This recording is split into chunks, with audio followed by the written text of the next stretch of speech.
ಪವಿತ್ರ ಗೌಡಗೆ court shock ಕೊಟ್ಟಿದೆ. ಹೌದು, ಪವಿತ್ರ ಜಾಮೀನು ಅರ್ಜಿ ವಜಾಗೊಳಿಸಿದೆ ಕೋರ್ಟ್. 64 ಸಿಸಿಎಚ್ ನ್ಯಾಯಾಲಯದಲ್ಲಿ ನಡೆದಂತಹ ವಿಚಾರಣೆ ಇದು.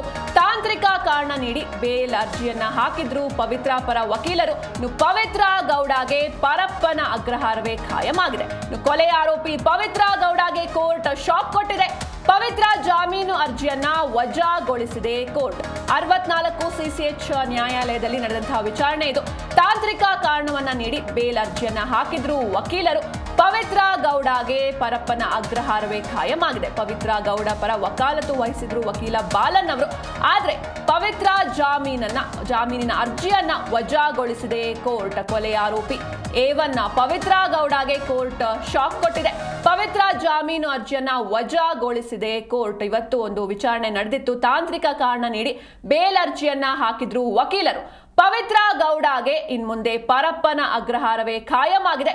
ಪವಿತ್ರ ಗೌಡ ಪರ ವಕಾಲತ್ತು ವಹಿಸಿದ್ರು ಬಾಲನ್. ಆದ್ರೆ ಪವಿತ್ರ ಜಾಮೀನು ಅರ್ಜಿಯನ್ನ ವಜಾಗೊಳಿಸಿದೆ ಕೋರ್ಟ್. ಸಿಸಿಎಚ್ ನ್ಯಾಯಾಲಯದಲ್ಲಿ ನಡೆದಂತಹ ವಿಚಾರಣೆ ಇದು. ಈ ವೇಳೆ ಪವಿತ್ರ ಜಾಮೀನು ಅರ್ಜಿಯನ್ನ ಕೋರ್ಟ್ ವಜಾಗೊಳಿಸಿದೆ. ತಾಂತ್ರಿಕ ಕಾರಣ ನೀಡಿ ಬೇಲ್ ಅರ್ಜಿಯನ್ನ ಹಾಕಿದ್ರು ಪವಿತ್ರ ಗೌಡ ಪರ ವಕೀಲರು.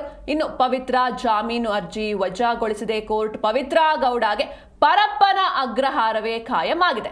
ಪವಿತ್ರ ಗೌಡ ಪರ ವಕಾಲತು ವಹಿಸಿದ್ರು ವಕೀಲ ಬಾಲನ್.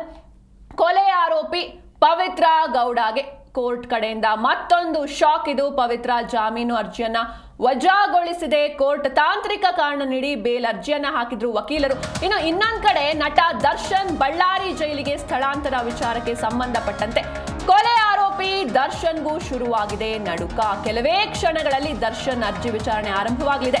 ಬಳ್ಳಾರಿ ಜೈಲಿಗೆ ಶಿಫ್ಟಿಂಗ್ ಸಂಬಂಧ ಅರ್ಜಿ ವಿಚಾರಣೆ ನಡೆಯಲಿದೆ. ಇನ್ನು 64ನೇ ಸೆಷನ್ಸ್ ನ್ಯಾಯಾಲಯದಲ್ಲಿ ಈ ಒಂದು ಅರ್ಜಿ ವಿಚಾರಣೆ ನಡೆಯುತ್ತೆ. ಕೆಲವೇ ಕ್ಷಣಗಳಲ್ಲಿ ದರ್ಶನ್ ಅರ್ಜಿ ವಿಚಾರಣೆ ಆರಂಭವಾಗಲಿದೆ. ಹೀಗಾಗಿ ಕೊಲೆ ಆರೋಪಿ ದರ್ಶನ್ಗೂ ಶುರುವಾಗಿದೆ ನಡುಕ. ಬಳ್ಳಾರಿ ಜೈಲಿಗೆ ಶಿಫ್ಟ್ ಆಗ್ತಾರಾ ಇಲ್ವಾ ಇನ್ನೇನು ಕೆಲವೇ ಕ್ಷಣಗಳಲ್ಲಿ ಎಲ್ಲವೂ ಕೂಡ ತಿಳಿಯಲಿದೆ.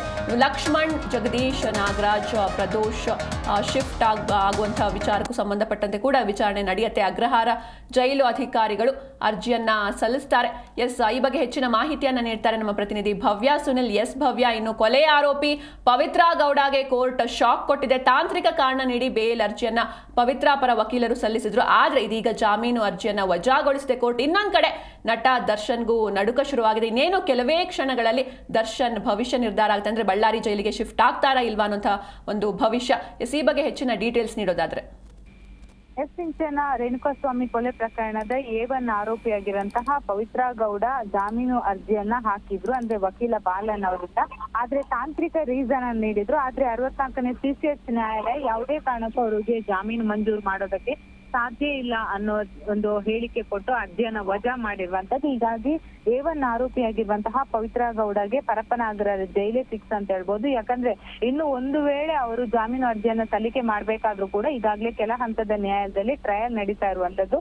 ಸೊ ಟ್ರಯಲ್ ಮುಗಿದ ಬಳಿಕ ಅವರು ಆ ಟ್ರಯಲ್ ಅಲ್ಲಿ ಏನಾದ್ರೂ ಲೂಪ್ ಹಾಲ್ಸ್ ಗಳಿದ್ರೆ ಅದರ ಆಧಾರದ ಮೇರೆಗೆ ಜಾಮೀನು ಕೋರಿ ಅರ್ಜಿಯನ್ನ ಸಲ್ಲಿಕೆ ಮಾಡಬಹುದು.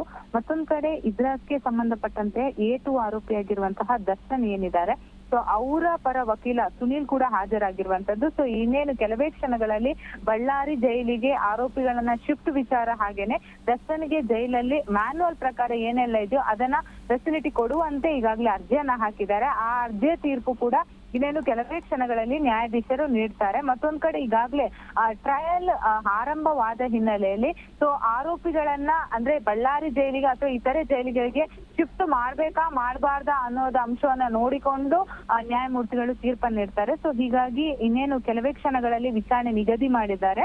ಸೊ 64ನೇ ಸಿಸಿಎಚ್ ಕೋರ್ಟ್ ನಲ್ಲಿ ದರ್ಶನ್ ಅವರಿಗೆ ಬೇರೆ ಕಡೆ ತೆರಳಬೇಕಾ ಅಥವಾ ಜೈಲಲ್ಲಿ ಕೊಡುವಂತಹ ಫೆಸಿಲಿಟಿಗೆ ಸಂಬಂಧಪಟ್ಟಂತೆ ಆದೇಶ ಹೊರಬೀಳಲಿದೆ. ಸಿಂಚನ.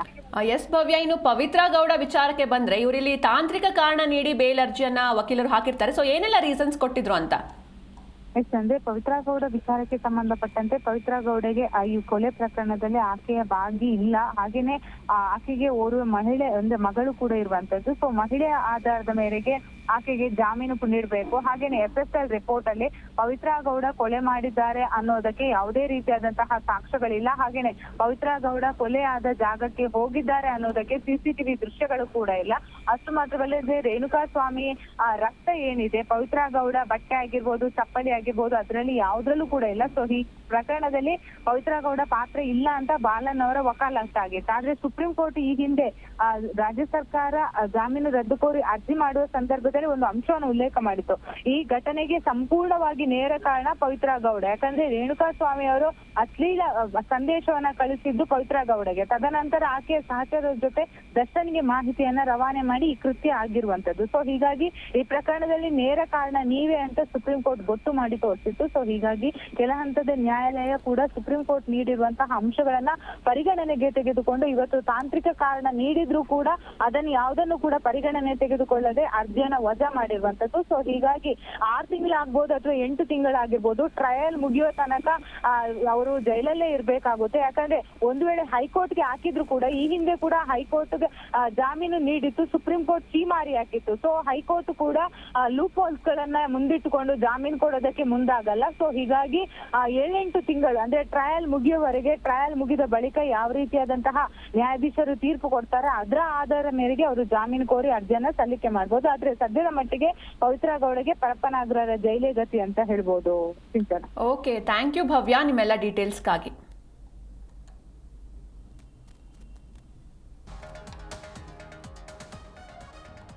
ಎಸ್, ಇನ್ನು ಒಂದ್ ಕಡೆ ಪವಿತ್ರ ಗೌಡ A1 ಪವಿತ್ರ ಗೌಡಗೆ ಪರಪ್ಪನ ಅಗ್ರಹಾರವೇ ಖಾಯಂ ಆಗಿದೆ. ಇನ್ನು ಪವಿತ್ರ ಗೌಡ ಪರ ವಕೀಲರು ತಾಂತ್ರಿಕ ಕಾರಣವನ್ನ ನೀಡಿ ಬೇಲ್ ಅರ್ಜಿಯನ್ನ ಸಲ್ಲಿಸಿರ್ತಾರೆ. ಅವರಿಗೊಂದು ಮಗಳಿದ್ದಾಳೆ, ಹೀಗಾಗಿ ನೋಡ್ಕೋಬೇಕು, ಇದೆಲ್ಲವೂ ಒಂದು ರೀಸನ್ಸ್ನ ಕೊಟ್ಟು ಬೇಲ್ ಅರ್ಜಿಯನ್ನ ಕೊಟ್ಟಿದ್ರು. ಆದ್ರೆ ಪವಿತ್ರ ಗೌಡಗೆ ಪರಪ್ಪನ ಅಗ್ರಹಾರವೇ ಖಾಯಂ ಆಗಿದೆ.